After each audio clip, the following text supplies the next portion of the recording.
Vellachami sir, July 18 Tamil Nadu நாள் அப்படின்னு படிச்சிருக்கேன். தமிழ்நாடு நாள். அதே நேரத்துல நவம்பர் 1ஆம் தேதியும் தமிழ்நாடு நாள் அப்படிங்கறதையும் நான் படிச்சிருக்கேன். ரெண்டு செய்தியுமே இருந்து, அதாவது நவம்பர் 1 தமிழ்நாடு நாள் அப்படின்னு இருந்தது உண்மைதான். சரி. இப்ப கடந்த ஆட்சியில என்ன பண்ணாங்கன்னா ஜூலை 18 தமிழ்நாடு நாள் அப்படின்னு கொண்டு வந்தாங்க.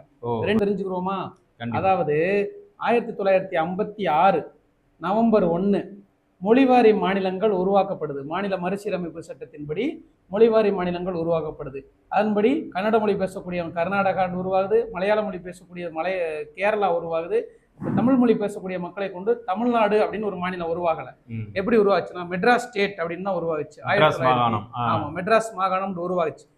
இத தமிழ்நாடுன்னு பேரு மாற்ற சொல்லி ஒரு தலைவர் நம்ம தமிழ்நாட்டுல விருதுநகர்ல 76 நாட்கள் உண்ணாவிரதம் இருந்து சங்கரலிங்கனார் அப்படின்னு ஒருத்தர் தமிழ்நாடு பேரு மாற்ற தீர்மானத்திற்காக உண்ணாவிரதம் இருந்து இறந்தே போயிருக்கிறாரு. விருதுநகர் மாவட்டம். அப்புறம் என்ன நடந்துச்சு அப்படின்னா, இப்ப நவம்பர் 1 தானே தமிழ்நாடு தினமா அறிவிச்சிருக்கணும் அப்படின்னு சொல்றீங்க இல்லையா?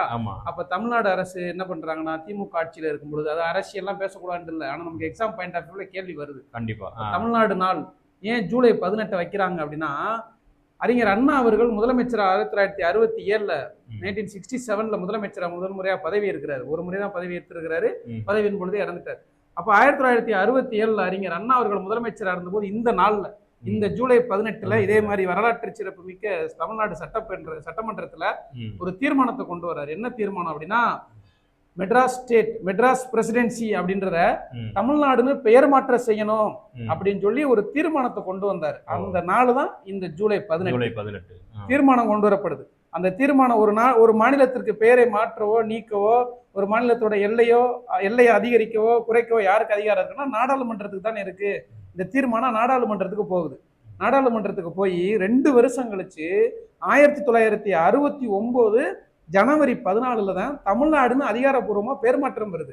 அப்ப தமிழ்நாடு பேர் மாற்ற தீர்மானம் கொண்டு வரப்பட்ட இந்த ஜூலை 18 தான் இன்னைக்கு தமிழ்நாடு நாள் அப்படின்னு நம்ம கொண்டாடிட்டு இருக்கோம். ஒரு தமிழ்நாடு நாள் அப்படின்றதுல இவ்வளவு செய்திகள் இருக்கு. இது எல்லாமே டிஎன்பிஎஸ்சி குரூப் 4 குரூப் 2 குரூப் 1 ரிலேட்டடான கொஸ்டின்ஸ், கூற்று காரணம் அப்படின்ற முறையில இதுல கேட்கறாங்க. அப்ப இன்னைக்கு இந்த டேட் 2026 ஜூலை 18 வரைக்கும் ஜூலை 18 தான் தமிழ்நாடு நாள் அப்படின்னு நம்ம கடைபிடிச்சுக்கிட்டு இருக்கிறோம். இனி வரக்கூடிய கட்சிகள் இதை மாற்ற செய்யலாம், என்ன வேணாலும் பண்ணி கொண்டு வரலாம். சரிங்களா? அப்ப அந்த நவம்பர் 1 என்னவா அறிவிச்சுட்டாங்க அப்படின்னா, உள்ளாட்சிகள் தினம்.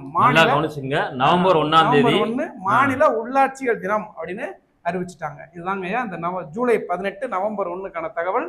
சங்கரலிங்கனார் பத்தி நம்ம தெரிஞ்சுக்கிட்டோம். எது எப்படியோ தமிழ்நாடு நாளை நம்ம என்ன செய்வோம், கொண்டாடுவோம். செந்தமிழ் நாடென்னும் போதினிலே இன்ப தேன் வந்து பாயுது காதினிலே என்கின்ற மகாகவி பாரதினுக்கு ஏற்ப இந்த தமிழ்நாட்டில் பிறந்ததற்கு நம்ம என்ன செய்வோம், நம்ம மகிழ்ச்சி அடைவோம். நன்றி.